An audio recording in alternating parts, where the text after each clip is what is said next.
So magsasaing tayo guys ng kanin na mais. Bigas mais pala. At ito ang ating sa kahoy tayo magsasaing kasi hindi pwede ang rice cooker sa video ito. So ito palang ginagamit kong pang dukot ng yan ba? Ito. Pang dukot ng apoy ay goma. Mas madali siyang guys, madukot. Madali mag-apoy ba?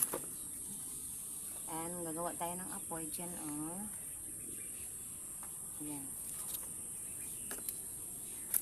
Gagawa tayo ng apoy guys. Kasi masasaing nga tayo, diba? Adero. And kukuha tayo ng bigas here. Ang bigas mais diba klaro naman yan bigas mais yan. Ganyan sa kaldero. Pero yung iba guys, nagpapainit sila ng ng tubig before ito lulutuin.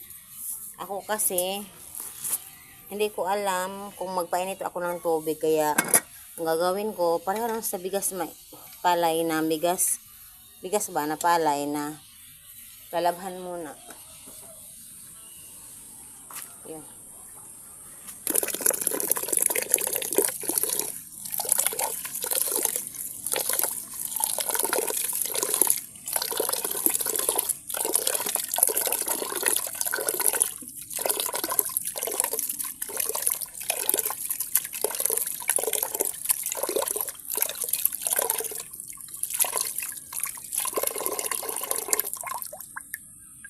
Kasi nagpakuan sa tubig.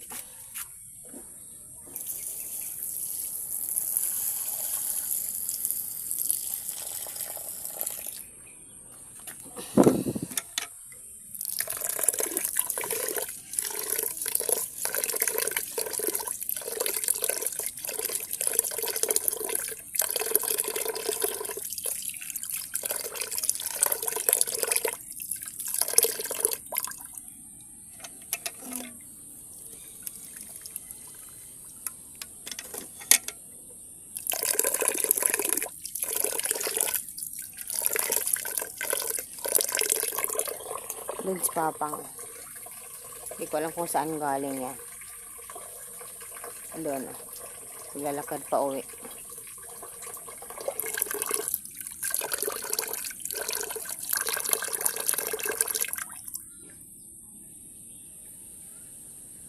So kamay-kamay lang ang ating ng tubig. Ayan. So ayan.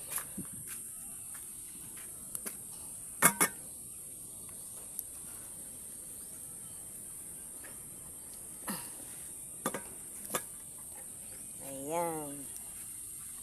So, ayan guys. Tapos na. Hihintay na lang tayo na maluto. Ayan.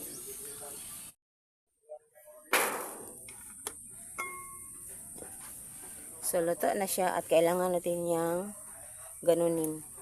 Kasi hindi siya maluluto pag hindi mo uukayin. Hindi ko alam sa Tagalog yung paano itong ganito. Basta sa Bisaya, ukayon.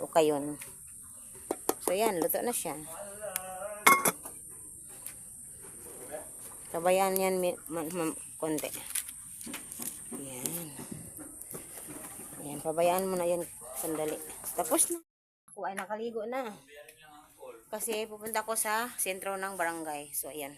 Sentro ng barangay guys. Magbabayad ako ng mga oats. Ayan si brother. Si brother yan.